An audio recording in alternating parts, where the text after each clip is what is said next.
Welcome back to the Endgame Extra Time episode 3. And hey, for episode 3, I got another big one. This guy is, in my opinion, the best coach in basketball in Antigua and one of the best coaches I've ever had in any sport.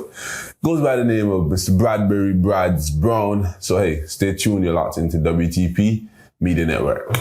So, good morning, Mr. Browne. Welcome to the Endgame Extra Time feature. I know you've been on a show here previously with me, but that was before I was transitioned straight to sports. So now I'm fully in sports at WTP. I had to make sure I bring you back on an interview. So, welcome. Morning. It's always a pleasure to be here. So, last time we were on, we really talked about a lot of the life.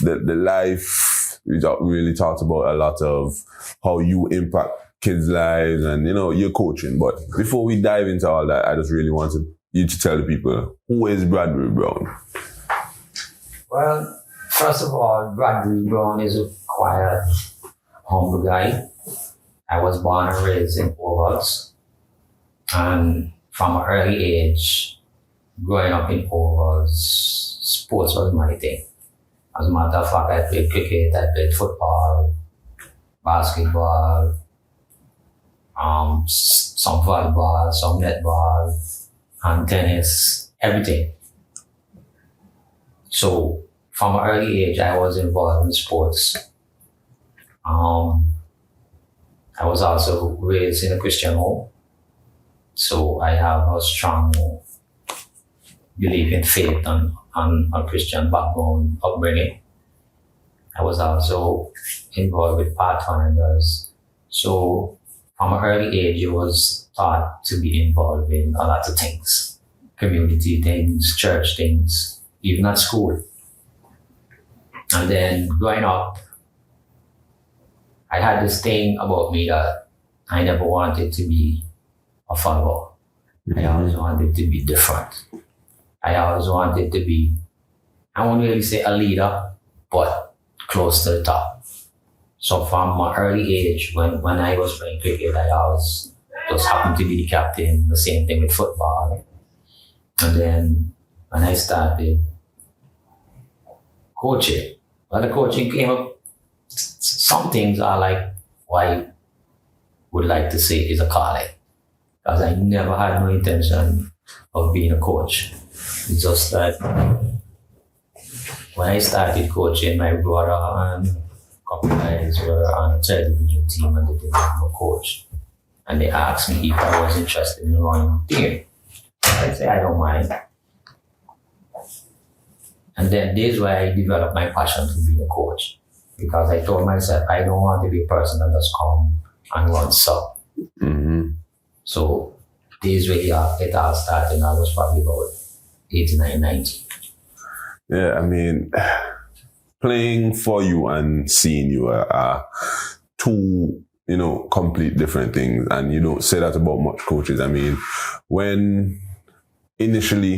when I saw you as a coach first, because, obviously you were around Alton Secondary and I would be around the court. So I would hear about, Brads, hear about all the coaches that would coach either basketball, football, everything, because I never went to Alton school.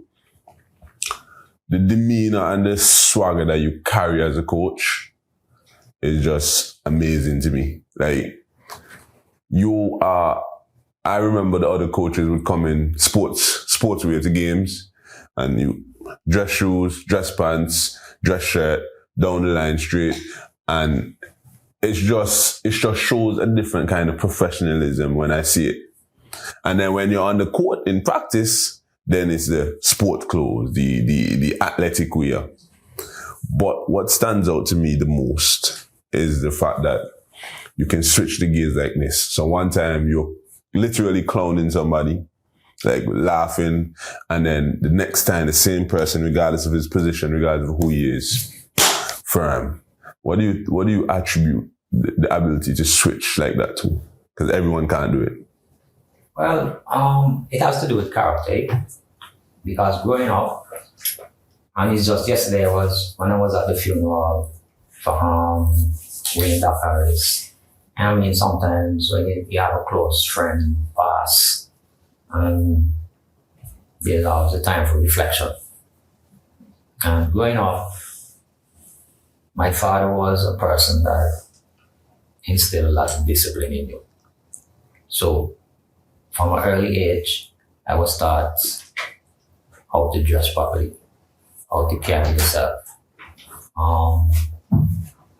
He always would, like, first impression is the last impression. So the first thing people see about you would be one of the main things that they remember about you.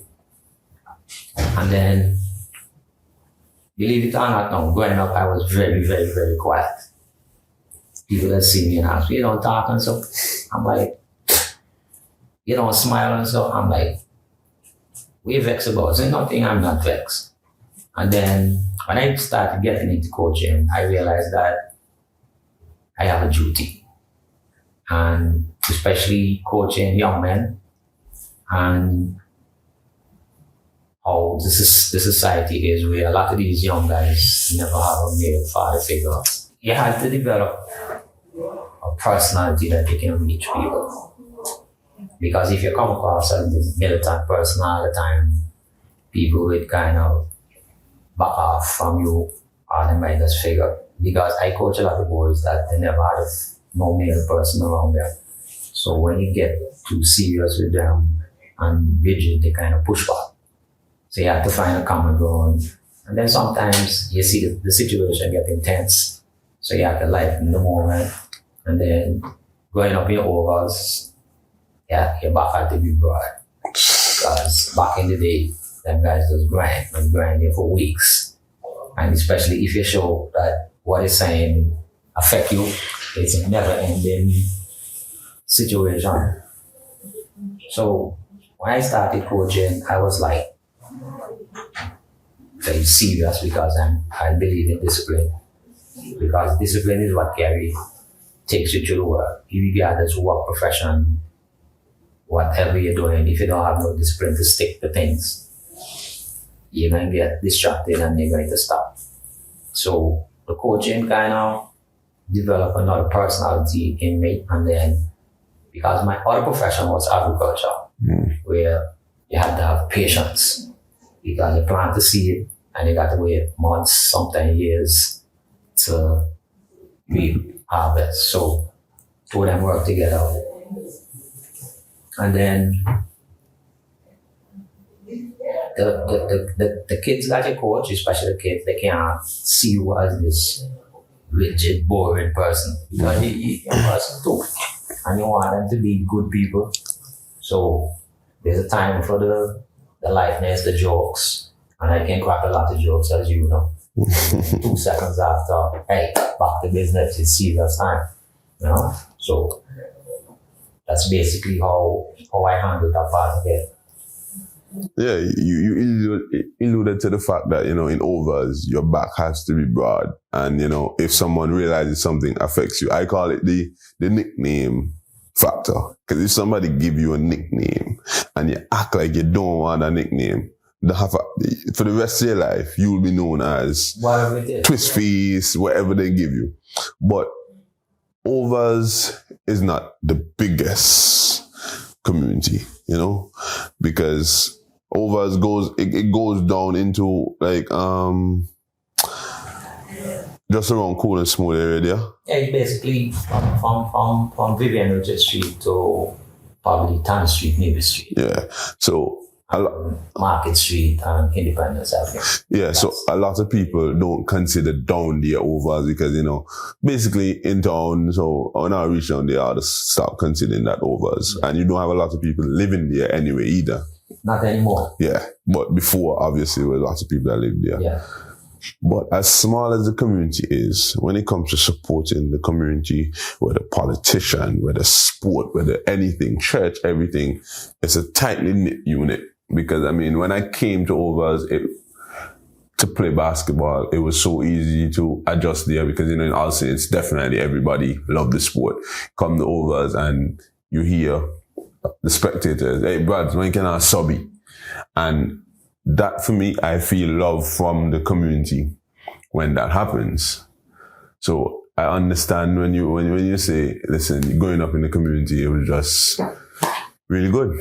Well, because okay, from the Overs community, we grew up as youngsters with the likes of Vivian Richards and Mervyn Richards as our idols. And I can give you one story where they have they built a car park and up by Eastwood Station, yeah. That was our haven. That's where we used to play football, cricket, everything. I remember one time they used to have this Overs derby, North against South. And the two brothers just never get along. So even though the two of them live on the same side of Overs, they're playing for different sides. And a lot of us were youngsters, maybe 10, 11, 12, 13. We just play football now, real soon. And the bigger guys never give us no play. Because you know how it is when you're young. Yep. And I can never forget that now. It was me, Judgment, at the time was Kajwa, and a couple of guys. And Phoebe does see us play football. And this one he just say, look, I like old man, sit down. I'll make the youngsters in there play. They are in murdering football. So that is what the community was like. And then you 13, 14, 15, and you see Vivi. Like, you go America and you see Michael Jordan. Like, God, even up to this day, no matter where Viv see me, still here. You know what I mean? Even when we won a couple championships and you go home, you come and attend the games and stuff like that. So the community has always been close-knit. And it was always a sporting community because we had a lot of good players that played both cricket, basketball, and soccer. Because a couple of guys that I can remember used to play for this football club named Superstars. Future Stars. Superstars? Yeah, it was a football team probably in the 70s, 80s that came out of grammar school. It was mostly grammar school guys played on that. So when I was a youngster, it was like Marvin, his brother, the representative and his brothers. Not because you see so big now, we just play football and stuff. Okay? So we had a lot of people in the community, plus it was also a cultural community where you had Oscar Mason down South Street, where they teach a lot of people music. And Oscar Mason got the band and all the kids and them. You know what I mean? So it was close. And then back in the day, you couldn't do like what you have nowadays where Mr. So-and-so see you and you misbehave on Papi Joe. And then there you go. Then pull you up. Say, you tell your mommy. And you're like, shit. Nowadays, you see kids who misbehave and talk to them and want to fight them and shoot. It's crazy. But that is how it was. And we grew up like that. Even in the same park, like, we just got cookout. Everybody brings stuff. You see which part of the bathroom is now? The bathroom was never there. The same trees were still there, so we just cook under the tree. Like, you go in the park 4, 5 o'clock in the morning, Saturday and Sunday. It's like a post office. So much money in the park to run bar, and wait to run bar and stuff. So it was always been fun going up there. I wouldn't change nothing. So, I mean, you mentioned the Superstars team, which took me back to school sports, because you said a lot of them from grammar school was a part of the team. Superstars, from my knowledge of it, came out of grammar school. I always tell you that you indirectly and directly have a hand in the development of not only basketballers in All Saints, but young men turning into teenagers, turning into adults in All Saints, because you were one of the coaches to coach All Saints Secondary School. How did that happen, and how was it during the time your tenure there? Well, actually, I started with that program about 97, 98, when they had before time sports and games where they had just like RP teachers. And then the transition, okay, they wanted to have coaches in the school to do specialized coaching and stuff like that. And somebody had approached me and asked me if I wanted to coach. Mm-hmm. So I said yeah, and they told me to go to, at the time, Pat White was the director, which he knew of me as a coach and stuff like that. So I eventually got the job, and then the same coordinator that we had no car night, Bodie, told me, he gonna put me over there. I'm like, country. So when I went, it was like when I started, it was Southeast, I think it was. So I was responsible for Buckley's, JT, Austin Secondary, Liberta, John Hughes, and Cub Shots. Unfortunately, I never did nothing at Cub Shots because at the time they never had no basketball court, no nothing. The closest court to them was in Dockyard, and at the time the headmistress wasn't too okay with taking them balls, so I never did nothing. Anyway, I started with arts in school, and when I went, Shane, which is Colin James' wife, that time she was Benjamin. She told me, hey, the school, know nothing about no basketball. I never win no game and never do well no. So no worry man, that could change. So these ways I started, because I remember when I started, I made a conscious decision. I was not going to have no senior team. So I started with the mini and the juniors. And then by the third year, the juniors won, maybe the second or the third year, they won the junior division. And then the next year they gravitated to seniors and they won the seniors. And then I had girls. I had a bunch of girls that they won the mini girls. And I had a good junior team of girls now taught clear PM and high school or the dominant girls team, but we always gave them good competition. So these were started, and then when I started with arts in school, they had the pit bulls at the same time, and probably 5, 6, 7 of them were on the national junior team. Some of them even went on to play for the senior national team and so. And then I remember one day I was at Irene, and I used to coach this guy at arts high school. And when I was over there, I saw him teaching. So like, well, coach, if you never meet, this would never happen. No. So that is what gives me a lot of joy in still coaching children, because a lot of them tell you if they never met me, they don't know where they would be. I'll give you a classic example, Robbie Alberto. Mm-hmm. I remember the first time I saw Robbie was kicking football over Swedes. And I look up Robbie was what, 11, 12? And he was already 6'3", 6'4". I said, come here. What school you go? He said secondary, because he had just started arts in secondary.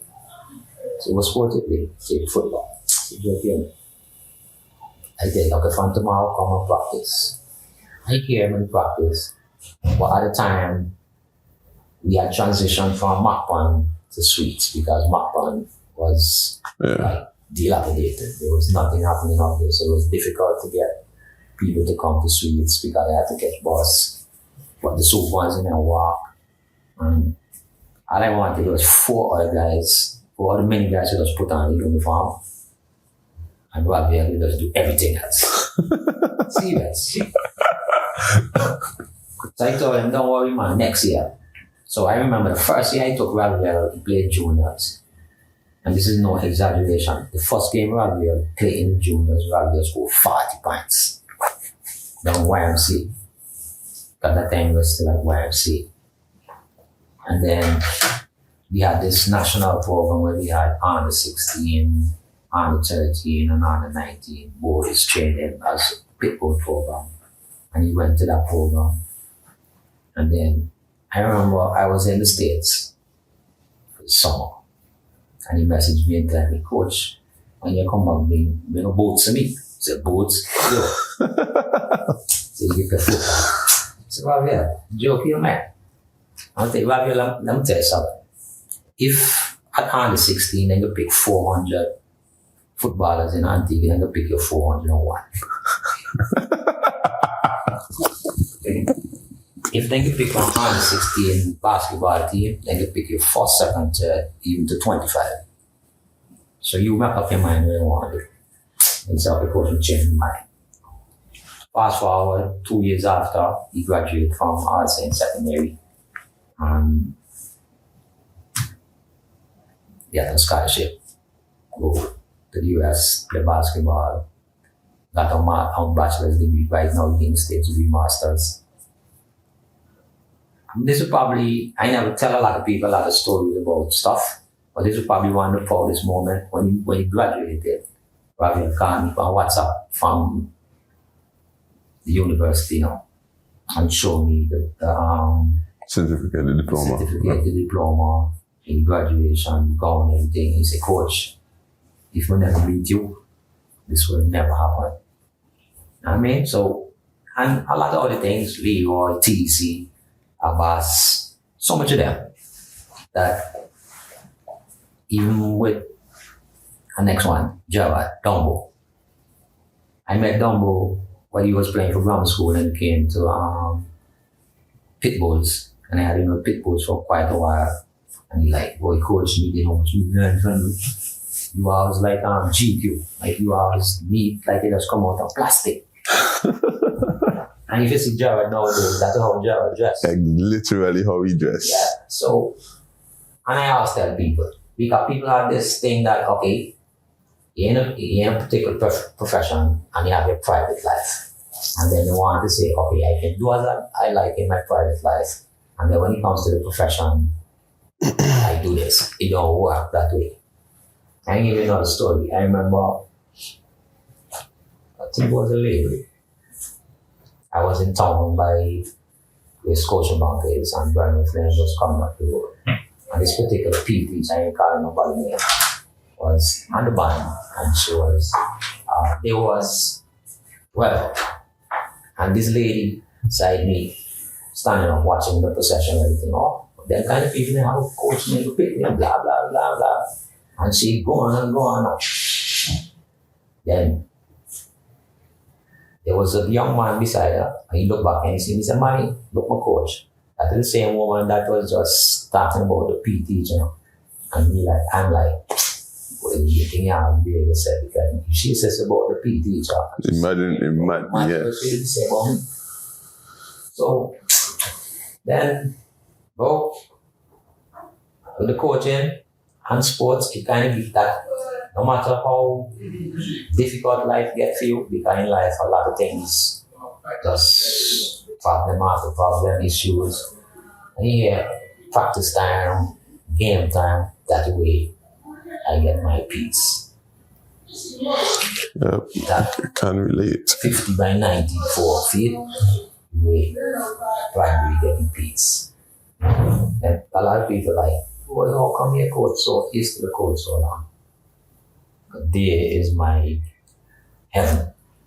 There was my comfort zone is. I got two places that in my comfort zone. Home and on the court. That's it. Yeah, let me tell you, the court, for me and all, the court is just like, literally there was a TikTok going around that, before when the player had the ball in the hand and he outside the court, it's very noisy. As soon as he walk on the court, he just go complete silent. And people that don't play sports can't relate to it. When you play the sport or you study music, certain things, they just relate to that. Right. Like you're still thinking, you're still hearing a million things, but everything you're hearing, you're not worried about your wallet having $10 anymore. No. And then I teach especially the boys, a lot of life skills. Encourage them to read, encourage them to do a lot of things. I remember one afternoon, we was off Mach 1. And I just tell him, you're not practicing today. She coach, I mean, he said, I'm not practice today. You talk. And then talk about all kind of things. And then this particular guy said, Coach, how come you know so much stuff? I said, I'm read plenty. I'm suggest you all do the same thing. And the thing of it is now you are more fortunate than me when I was growing up. When I was growing up, library had to go. And because where we live, there was Silston Library on Reckless Street, and then there was the public library, which was on upstairs, one of the buildings on Market Street. Market Street, just between the library. Right. And we had to go library as kids growing up. Take out books, go home and read. Then it was me, my brother, and my younger sister. We just read so much. Sometimes we just go take out 3 books and read in 3 hours out and read after 3 books now. So what we do, and you couldn't take out more than a certain amount. So what we just do, like a brother, he just take out 3 that he I would want to read, and I would take out 3 that he wanted to read, and the same thing with like a sister. So when you finish, pass. And so in a week you can read 9 books, especially in summer. So I just encourage them to read, encourage them to manage their time, because a lot of kids nowadays do not manage their time. And it's at a young age you gotta learn today. For example, when we have practice, coach, you can't come practice today. Why? Oh, I got SBA. I'm got homework. I'm got this. I'm got that. Coach, I got no time. Just tell them one simple exercise. 1 week, write it down on paper. From Sunday to Saturday, write down everything that you do and see how much time you really waste. And say, boy, coach, you say, listen. You wake up in the morning, what you do? First thing you have to take up your phone. Last thing you do before you go to sleep, maybe the last 3-4 hours before you go to sleep, you're on your phone. Why you don't dedicate them time to do the SBA? In the afternoon when school finish from 1:30 to 5 o'clock. And they have to bring the paper to me now. When you see between 1:30 and 5 o'clock, absolutely nothing they do. Some got class, some have to do stuff for their parents and so, but bulk of the time, absolutely nothing. Then anything you see much time that, do your SBA between them times so you can come practice. And I won't say I never coached youth clubs, but because when I went to the States, a part of the community, a part of the team's project was you had to coach around some youth clubs and help out some youth clubs. And I had so many parents that was one of the things, besides the drive to practice and whatnot. They used to be like, hey, I don't like how they performed in school, I'm saying. And it for me, it just felt like the time wasn't being managed properly. So I was doing the under 17s travel team. So there's the under 17s regular and travel team. The travel team would be the better one that, go to nationals, everything. We practice at 5, sometimes 6. And some of these girls will be there since from 2. And literally just all over the place, all over the park. And I have to be like, hey, listen, this is the situation. When you come here at 2, go up in the conference room, study something. So then, by the time practice starts, you've finished studying, practice goes through, and then after that, you have nothing to worry about. But, let's segue into more of senior basketball, because, as I said in the intro, I think you're the best coach in basketball. Currently, especially, because, I am an athletic person. But since joining Ovals, I've seen the transformation from when I started to now. I've seen the transformation of so much players from when they started to now. And then I look on the other teams And on most of the other teams, the players that are doing well, that are our age group, they had it. They had the talent. They could have dribbled. They were fast. They could have shoot the ball. They could have done everything. You don't see a lot of them that were quote unquote bad to now transform into being impact players, role players on the team.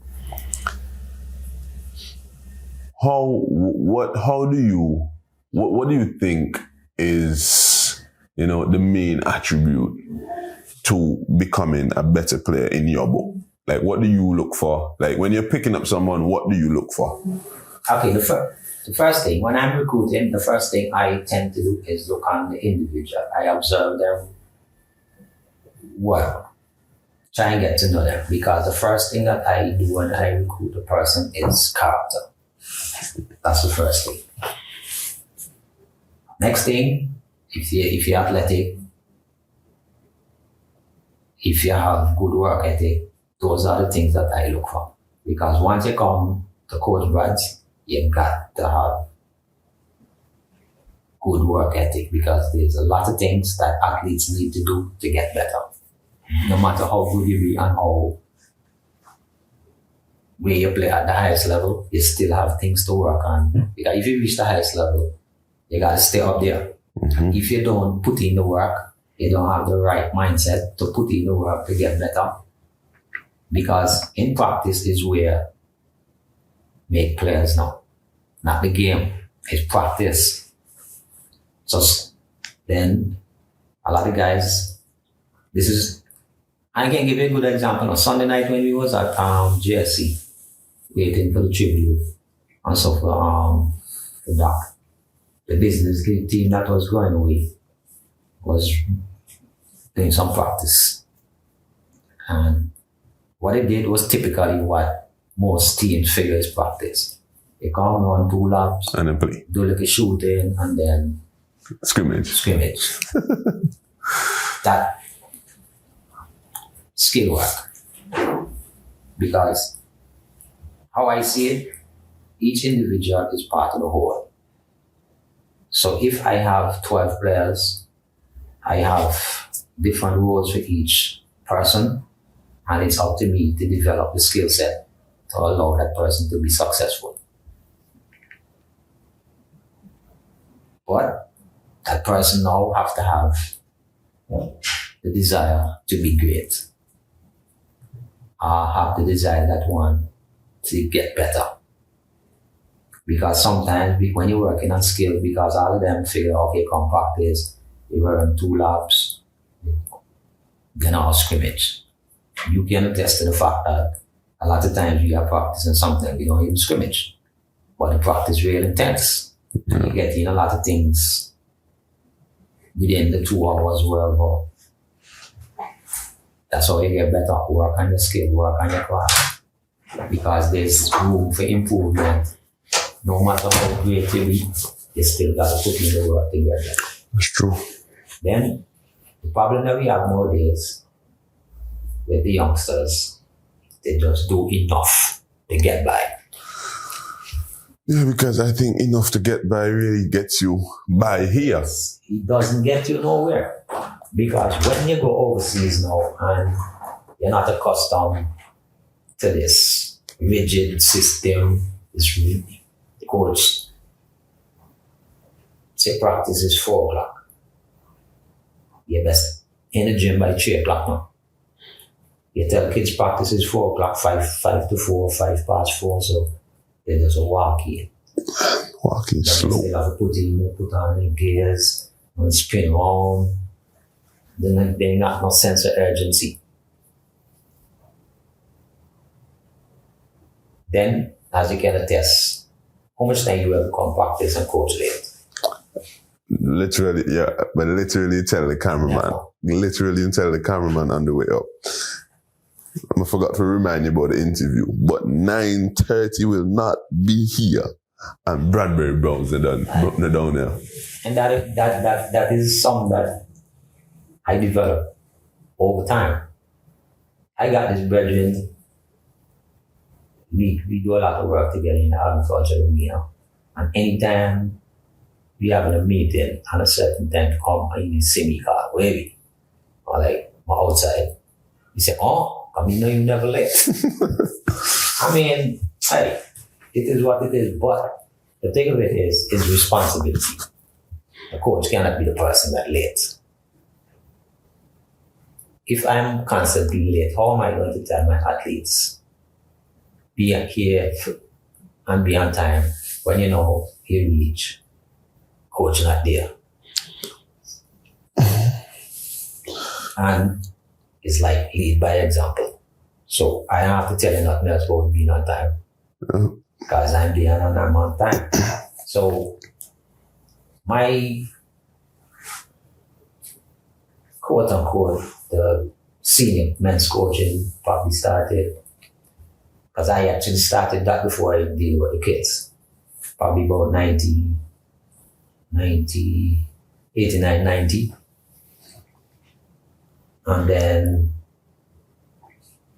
probably about 91, 92, I was the assistant coach with Elijah Armstrong for the national team. And working with Elijah kind of opened my eyes a lot. Because Elijah was probably one of the best coaches Antigua ever saw. And that is basketball and tennis. Mm-hmm. Because Elijah used to go college in the States. So when he came home, he was like more this system-oriented coach, where before time was like just this ad hoc thing.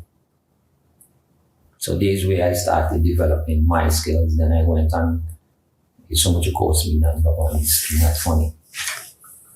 Develop yourself. And then, yeah, I started with the ovals. And there was a time when ovals went kind of defunct, which was about between 95 and 97, 98. And then is when I gravitated to the pit bulls. So I was with the pit bulls from about 98 to about 2003. I wasn't coaching no senior men's, no division one, no nothing. And then, if I remember correctly, I won Defense Force. Won a couple league titles and a couple championships at Defense Force. 1 year I went West 5. We won the league, and I think we lost the playoff finals. I mean, in the playoff final, the injury bug hit us big time. But it is what it is. Then 2013, 2012, Overs was, they rebuilt and they was in second division. I can't remember, that's how I went back to Overs. Like, they were in second division and they was in the finals with Freetown. Travelers. Yeah. And Freetown won the first game. I think it was the best of 5. Freetown won the first game, and then Freetown was playing a 3-2 zone. And Hollywood and them. Hollywood came to met me and said, Coach, well, I've got a difficulty in Browne this zone. You have say, I may go tomorrow now. But we come to tonight and show you a couple of things. Go to tonight, show them a couple of things, and then the series 3-1. So when I was in the States now, my name was the coach. I should. They got promoted to first division. Mm-hmm.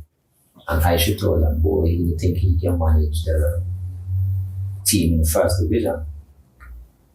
And then how he saw I run practice and everything, he said, boy, let's see, I asked Brad to come back now.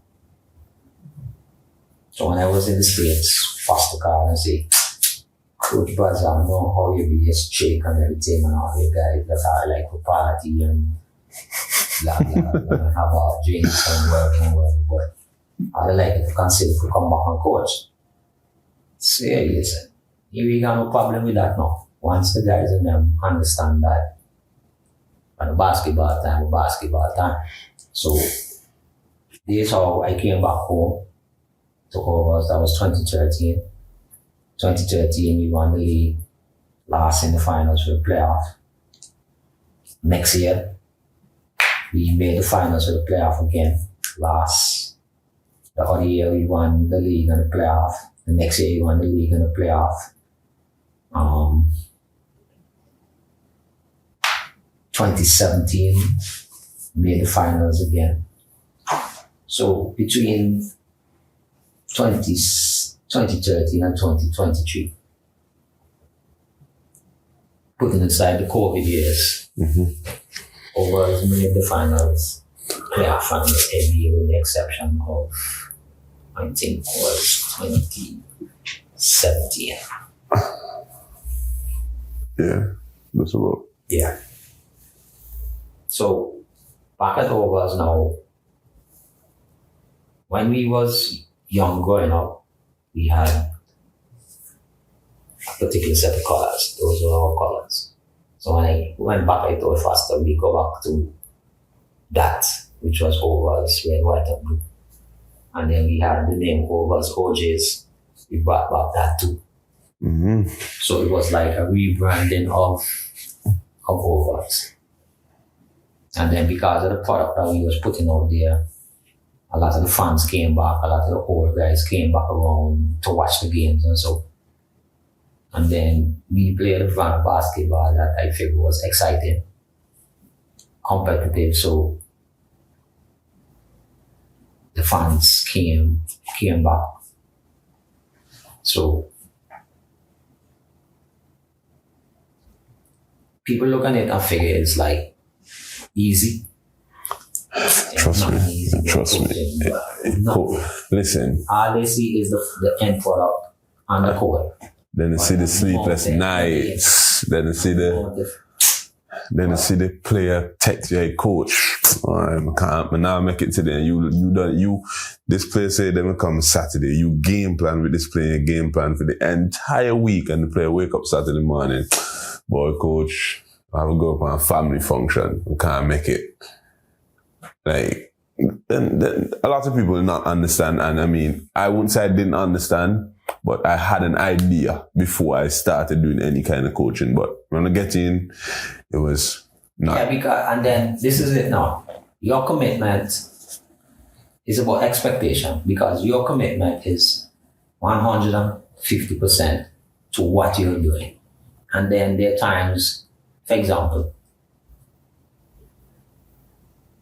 First Division used to play what we just call at the start of the fetting season. That would be my problem. Trust me. Because we got the game Sunday. And a big fet out Saturday? Saturday night. No question. And it's like, sometimes you have to call them around and tell the fellas exercise, look at discipline, get this one here, one break out, and big game tomorrow. And then say, yeah, coach, how I'm going to. And then, everybody got a phone, and the promoters and take it on photo, and then everything on Facebook. And then when you go on Facebook, you see, hey, look at Tom, look at Dick, look at Harry. Case in point, 2019. I like how you call out Harry so like a while. No, like how you call out Harry like a while, but. Case in point, 2019. We in the finals against Stingers. And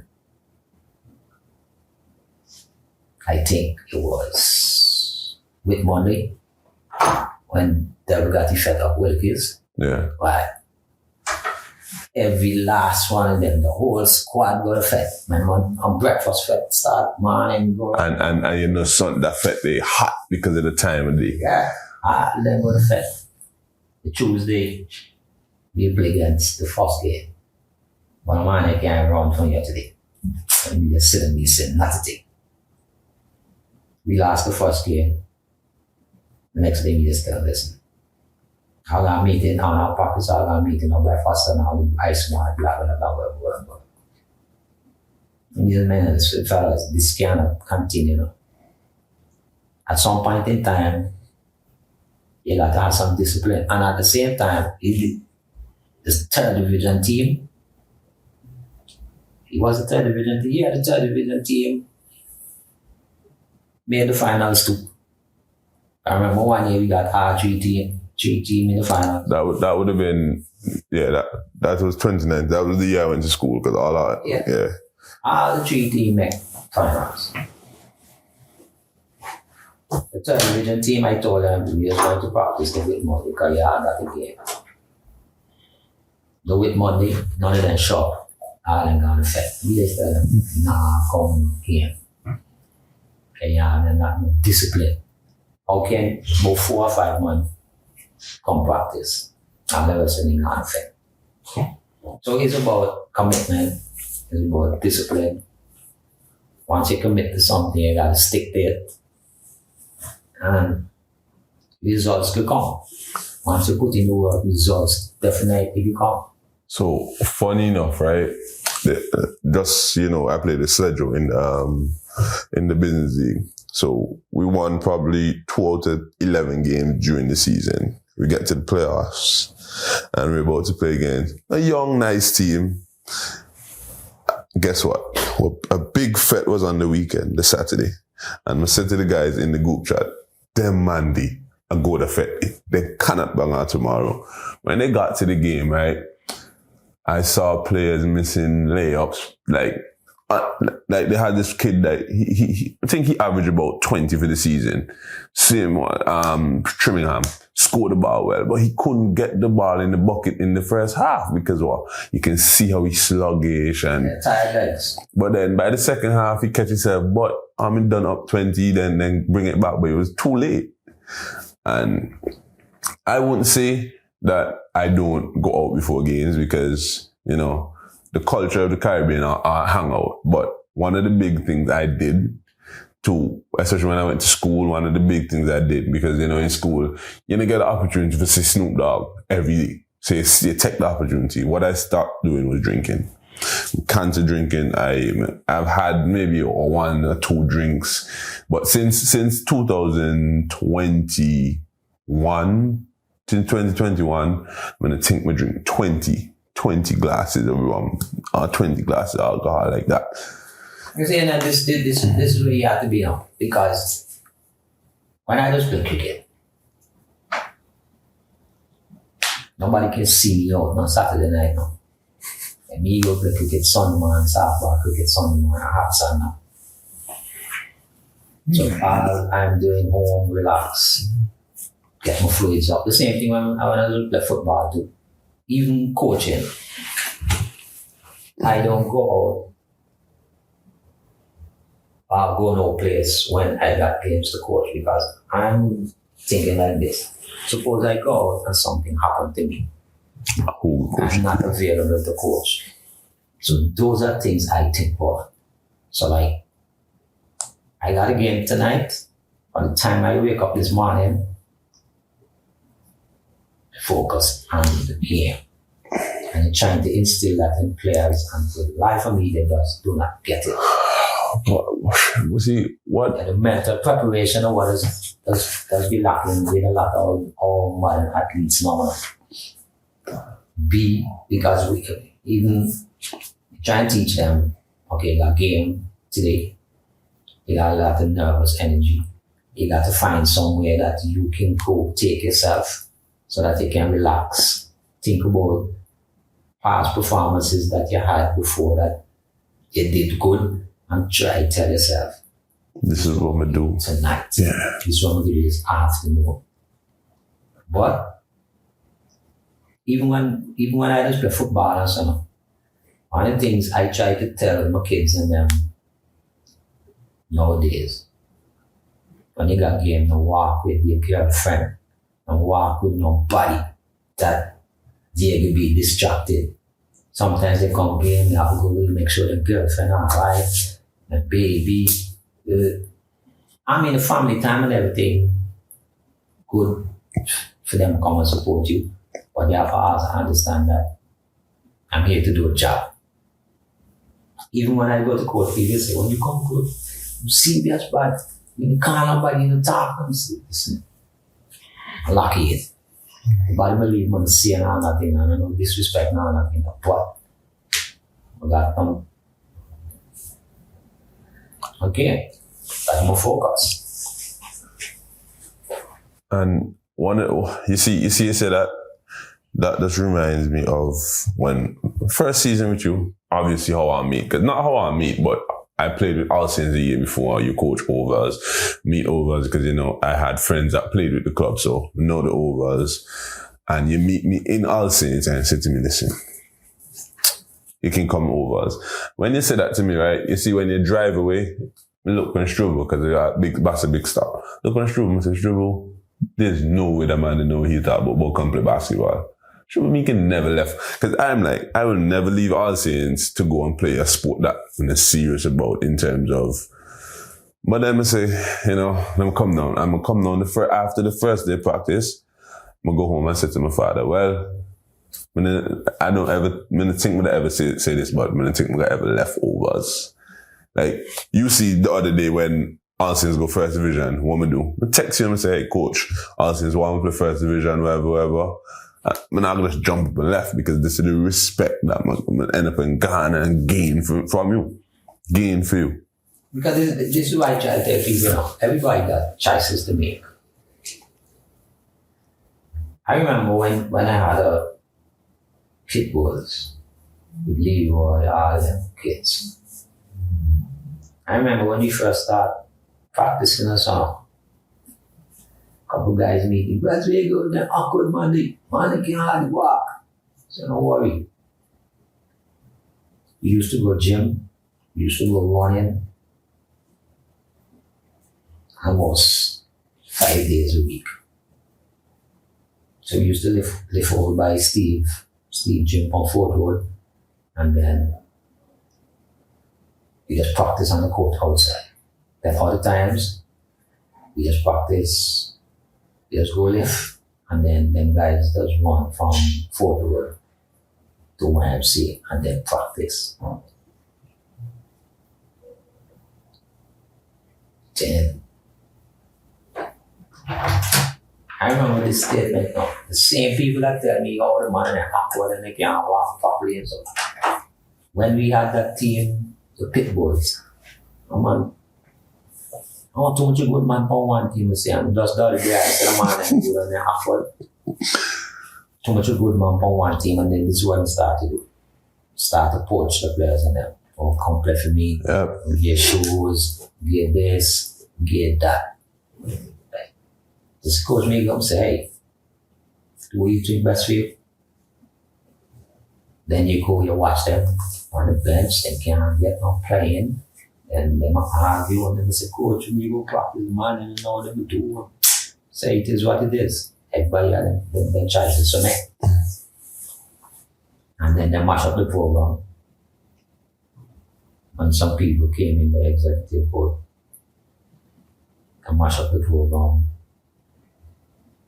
Because we had a under 16, a under 19, no, under 14, under 16, and under 20. Youth team in each division as a development. And then all the kids in them came out to school league. So what we did with the school league, you see who talented whoever. We go to Coach Wanga, we go to Coach Bird, we go to Coach Brad, everybody train. As you get out of the age group, you go in the other age group, the other age category. He was even so successful that we even developed another age category, which means behind 23 that I'm called the squad. Them in the first division.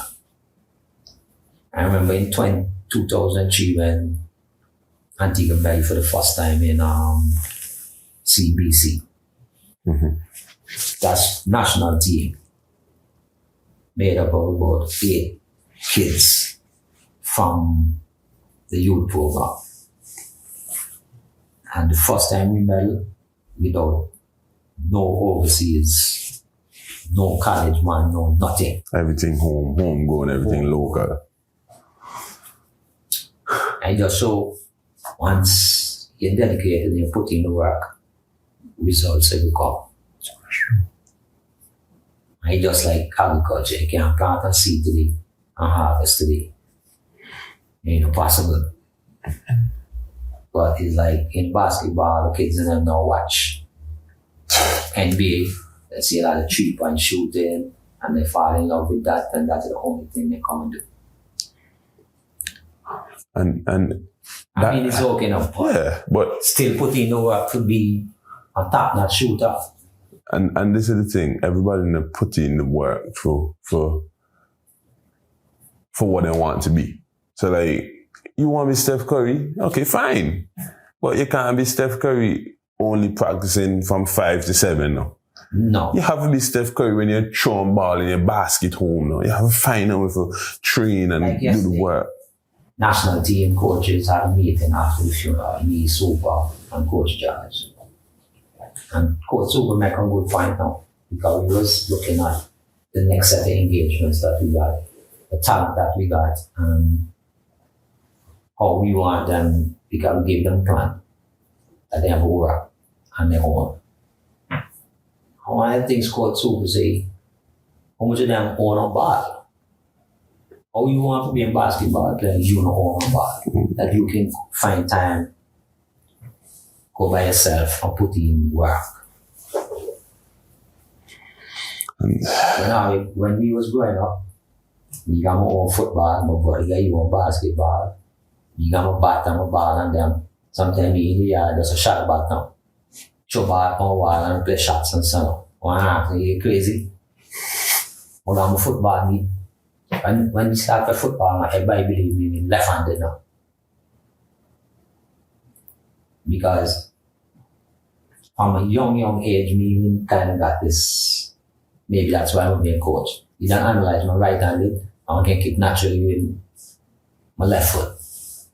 So everything we start with my left foot. Man, I'm keep on the left foot. Right foot, me now left foot. So from then, okay, that's your weakness. So you make your weakness now become your strength. Nowadays, them kids no work and nothing. Amy doesn't can't keep their grammar school, right? Oh, work. But I say, oh boy, listen, that's it. And I even like your program at grammar school on the basis that what the age group for the seniors be under what? You're supposed to be under 20, but and you in your senior team, you literally have all junior players. Because quote unquote all bright people go grammar school, listen, yeah. So by the time they're 60, graduate. Them graduate. The headmaster tell me, son, you know how they ever got no. No, good, yep. And mine, by the time they're 16, they're gone. Last year, we made mini finals and junior boys finals. And I figure because of the gravity and the magnitude of the finals, where we had our finals day of JSC. And plenty of people. Yeah. You get the atmosphere kind of get the better of them. And some of them say, good. Which is something that over time we have to work on. Get the kids in them to play in front of big audience. Yeah, you must is a distinct psychological advantage when you're not accustomed to playing in front of big crowds, your family and everything, and then all of a sudden you have to do it. You take a special person and a special player, forget that out of their head and come and perform. In my college, right? Before I went there, I know they reckoned me like 3 and 21. But when I got there, coach introduced me to the team, and the first thing I tell you, I want to do is just want to see film from the last season. Seeing a lot of film, learn a lot of my players, and then learn a lot of my teammates. Learn who would be, the alpha, who would be the jokester. And this Brazilian kid, Victor Bazo, he's not a hitter. But because of how bad the school was, he was a hitter. Raw power. But what he could do was defense, passing, because he's Brazilian. That's what they do. He became a roommate. He start show them in the ways, like, watch. First game we played, the whole school come because, they come and see our practice and they see, the handboy does a jump out to the gym. Like, okay, like I'll see what he about. Maybe he will change. And we also brought in the next boy from the Virgin Islands. So, the athleticism jump up in the team now. And when we walked out of the locker room going into the game, and there's the trio outside now. And we walk back in the locker room, like everybody in the locker room is trembling now. Like, afraid to come out. And I'm like, me in Antigua where me hear Nayo to mouth, me the overs and me hear all them man that's a cool out up there. Boy, if you, like... You see, and then as a coach, we like coach in front of the big crowd. Yeah, man. You love playing in front of the big crowd. Athletes supposed to want that, play in front of the big crowd. And the worst thing we hate to go in the play a game in an empty gym like and no atmosphere, no nothing. Nobody cheer against you. Nobody cheer for you. Because the opposing team can't cheer against you, because there's only so much they can say in a referee now. Take a man or something. When Elijah was the national coach on Bulldogs made that this mistake. And here you go, St. Kitts and Dominique and them place. The whole country come and watch you now. Because they want to know what this Bulldogs thing all about now. The stadium or the gym or wherever, the park full of people. And when you see Richie and bowling, a man see plenty of people like, a man say, yeah. Showtime, yeah. Nowadays, I got some kids, so you see plenty of people, a man and start chipping. Because some that they're accustomed to from home. Because one of the things that we need to do and get this community stuff back. We just need to touch that. Fan base. Mm-hmm. Outside of probably PM. And football, because football is only sport to be where you find the whole school and track. Yeah. Whole school, other sports, basketball, hardly, only who play, and the team coming together. Well, one of the things I think as well for that, right, is the centralization. Yeah, but stick up there. Yeah, the centralization too. But I remember when I first started coaching arts in school league, we just played on YMCA. Half the time a senior game playing. Full. Down there, run people up. Nowadays, you hardly find plenty of people come and watch. Everybody's so busy doing other things, but hey. And it helps. It helps having people watching. Just the other day, we played a business football game in Long PM. And while I was walking, they try to have it at the pan shed. Mm-hmm.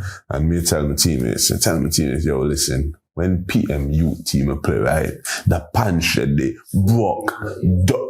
Listen, if he can hold 10, he hold 50. Everybody squeeze up and jump up. And that's one of the advantages they have of having an actual home field. So when the game finishes, you go across. Right. Somebody, I think it was Kerry, who was saying, how would it be if all the schools in them actually have one park? And I'm telling you, I might not make sense, but no one look on it, right?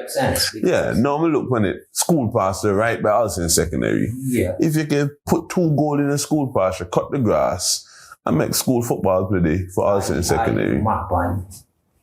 Yeah, but that your home. Because I remember when I started coaching us in school now, when I was in school play football, we just go watch them play football now. Because you adapt the school at your school, so you have to be interested in everything that they do. We just go watch them play netball, and so because some of the same girls just play netball, play basketball too. And that's something in home court advantage now. Tell you. When you go play in a foreign place and okay, mark one full of people, all the people in the village come and watch on different atmosphere. I hope the people remember we used to play football in the Arsenal League now. And you go to, as a youngster, or the full beat now. The days, bro. The days of when Allison's League just so full, young, me 11, so me never think, I never think about playing Allison's League because of how full and how competitive it be. We're thinking about the liquor goal that I play behind, and the liquor goal have your own fans. Yeah, the first time we go play Allison's League, I'm going to play for attack, and you see, Tom man come on the bam, elbow me. So this thing go. Hey, well, hey. So just before we wrap up, let's really switch gears and go into current, like modern day in basketball in Antigua. In football, we're really seeing a high surge of, the school players playing in the Premier Division. We have what about him, Gonzalez, Eroy, you have one from right here in Gardens, 10 from right here down in New Village, down at Table Gardens. They are playing in the scene, the Premier Division, and when me 13 and 14, it wasn't a lot of us playing in the Premier Division. Okay, it still had the Ranjis, the Ets, the Sowers, it still had the Cheyenne, all these guys. It's gone younger, clearly gone younger. I see this. I think I'm seeing the same thing with basketball. But what do you think the current landscape is? How the current crop of players? What do you think? Well, besides, what we mentioned, the work ethic. Well, first and foremost, it has to do with development. If you notice, football got, from the association's perspective, got on development program, where a lot of youngsters go different academies, go different, they got football. At one time, they got different camps all over the country. And the first thing, then, when the kids in them leave school, whether they play for whichever school, they gravitate to a club team in their community. If you watch basketball landscape, how much clubs for basketball in any community do any sort of serious training? 3. Overs, Flyers, and Elite. Nobody else. So, the influx of players that will come in to push the veteran players and them half of the same, not there. A lot of the kids in them play school league and play association league and football. A lot of the kids in them that play school league and basketball, very few of them play association basketball. That have to change. Because what's supposed to happen, for example, the basketball clubs in them in areas that close to school supposed to try and adapt to school, help facilitate certain things. So when the kids in there leave school, they can gravitate to your club. That's not happening. It's happening in football. You live in a community, you play for PM, man go watch you. Oh, he good boy. Come play for your home team. People recruit you. In the basketball, that's not happening because the kids in them just, very few of them play on good clubs. Then a lot of them might go play on a team, hardly get any playing, there's no practice, there's no room for development. So then they stagnate. Some of them even wanted in the basketball, some guys I know, when school league finish, you see them again until next school league. Until next school league. When they finish school, they don't play no sports. And some of them talented. Yeah. We have to find a way, and the association is one of the main culprits of that. They have to find a way for that juvenile programs and have it out in the communities. Stop have everything with GSC. It's good to have, campus or GSC. But when you got, for example, when you got the Kimbo Walker campus, so there are days when you say the camp will go Roberta, the camp will go Art Saints, the camp will go Sweets, so that children from the community would see The camp will go Poland's, because should you have a nice little thing going also. Everything cannot be centralized in town. Football all over. Can't remember a couple years ago, even before COVID, every Saturday they got different camps with other different coaches, camp here, camp here. Yeah. That's the problem with basketball. And basketball is an easier sport to manage. And basketball might be the only sport. So you see, like, yes, you have hard court, right? For today, volleyballers are starting to refuse to play on the hard court because of the nature, the impact, whatever. Right. Basketball today might be the only sport that if you go California, you will see James Harden play in our court league on the outdoor hard court. Yeah. Because guess what?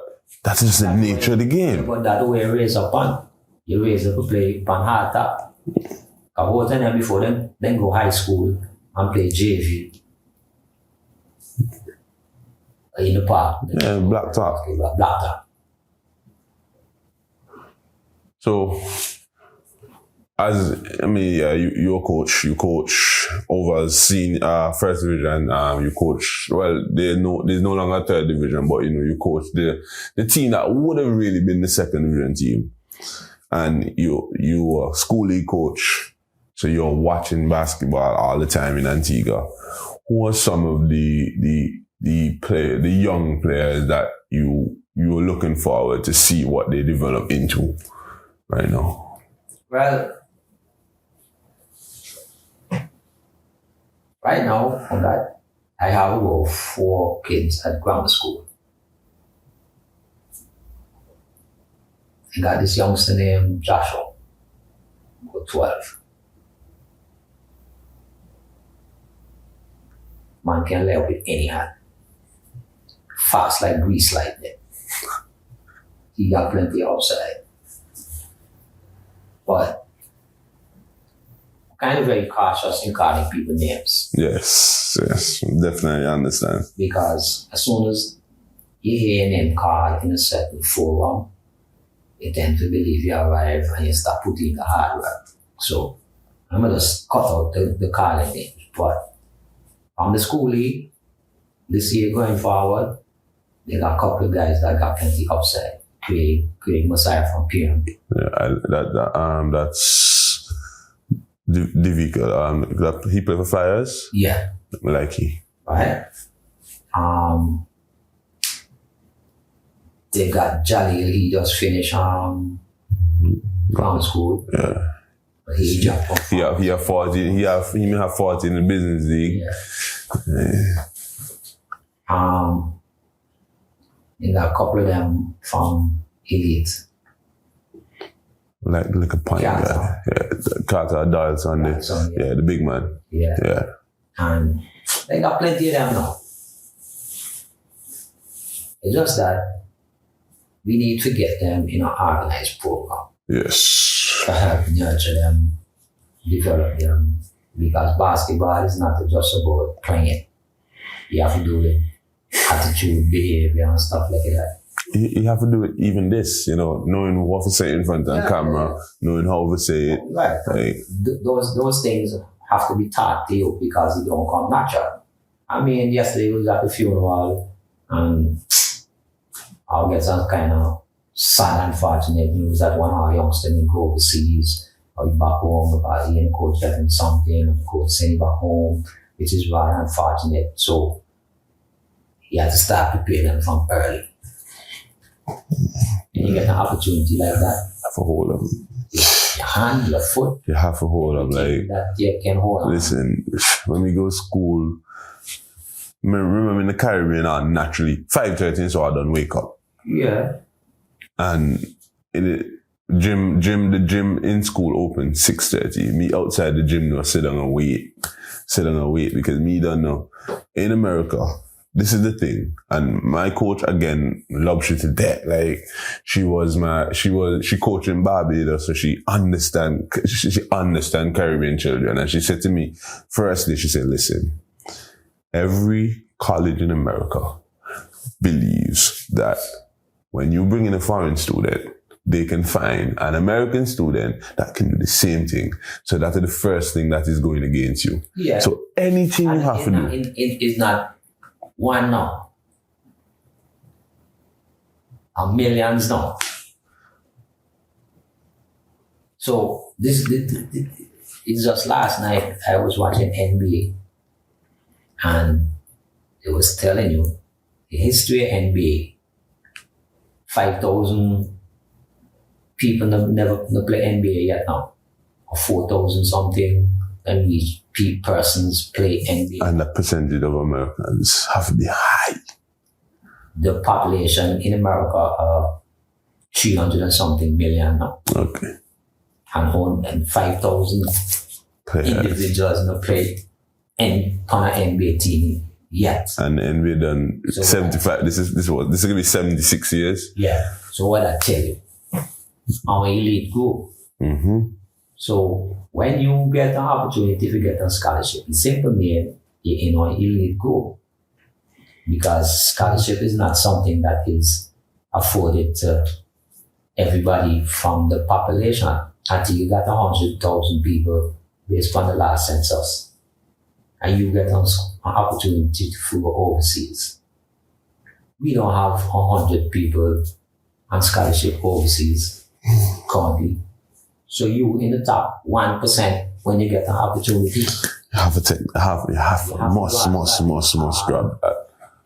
If you can't grab that, like always, one of the things that see like this platform how you bring you point here, and so one of the things I'm going to do with this platform is get more knowledge of college sports, because a lot of the players notice that when you finish high school, go state college. When you're in go state college and then you want to go college after, what happened to you? Yeah, you do SATs. Yes, you pass SATs, ACTs, you pass them high grades, you get accepted in college.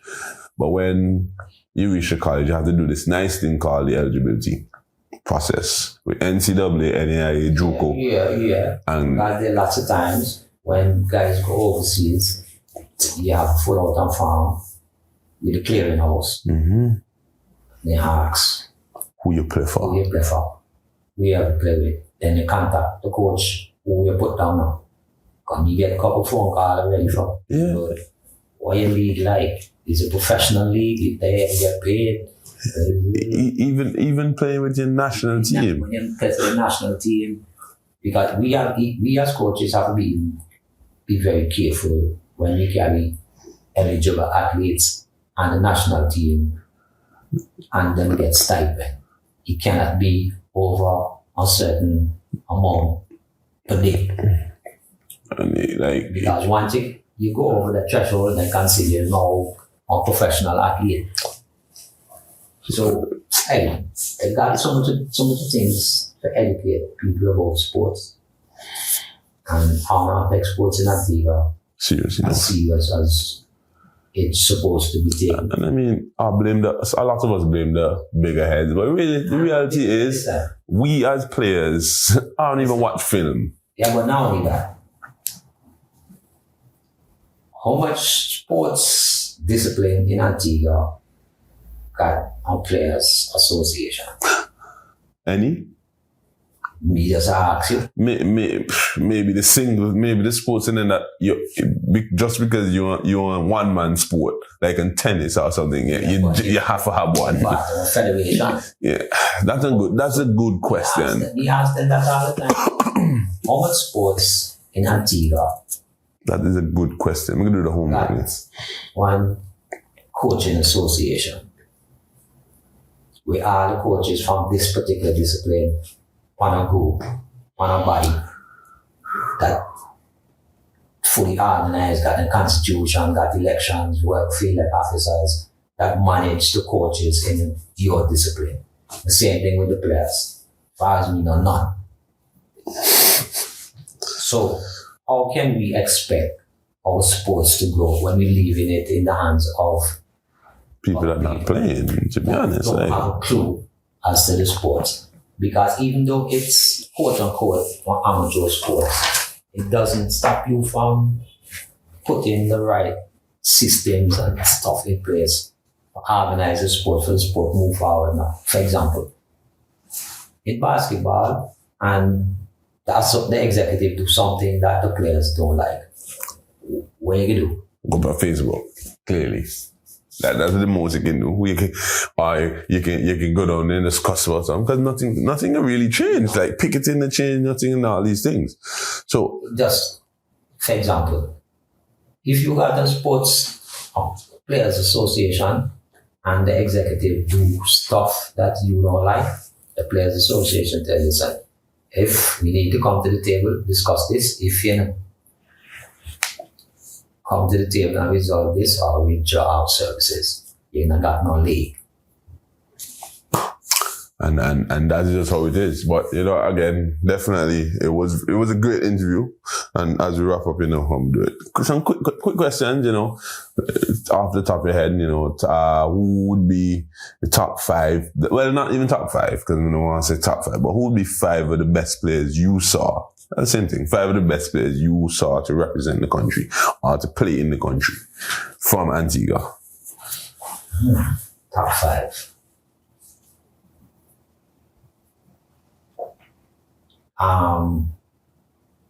Andy Christian, Joe. He probably one of our best athletes ever. Yeah. Like the basketball, volleyball, football. Mario. Axel. Yeah. Naya, Bowley, and Haru. That's my top 5. People can say whatever they want, but when I look at it, Richie and R2. When I look at it, it's about Richie Francis. Yeah, the impact you make on the sport, the longevity, how long you play, and how you dominate on the national when the national team go. When we look back on all them players, obviously we never see Bowley. I hear so much things about Job that I just have to concede that listen, he just that good. But me used to hear from father used to tell me stories about how Hollywood would go and play school league, drop 50. Then left school league, go play third division and drop the same 50. And then as I get older, when I started to watch basketball in the city, me actually, just because of how me boasting someone watch them and they play them and fast and man play hard. But and then this is what the young generation don't bring out. Because all the kids in them in Hollywood and Bowley in them time when they grow up, they play third division, second division, you know. They play school league. And then they leave school league because basketball, the school league and association play the same time. Sometimes man, 2 uniform in the bag when they left the house in the morning. Yep. The school league uniform, go play. And then left straight from school league sometime in the same venue. They stop, they change them clothes and play again. Yeah. These kids say, oh coach, me I'm game tonight. So me can't play. Practice. Oh boy. Tonight so me now, give me a play. And you know, definitely again. Listen, I remember one year we went Milwaukee and we carried 2 teams. And junior and senior, but we didn't have enough guys to play the seniors. So half of the juniors we play the seniors.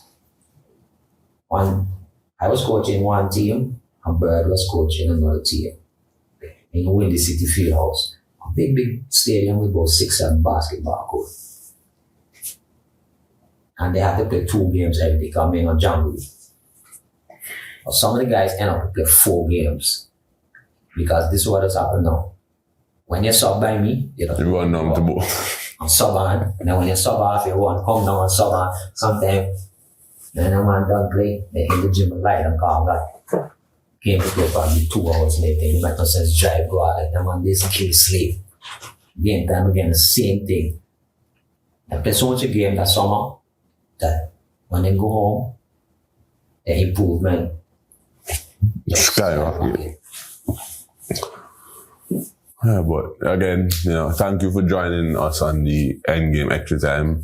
Again, it's always good for chopping up with you, and no matter anyway, even in the group chatting them and I sit down and talk and, let's really talk about most things.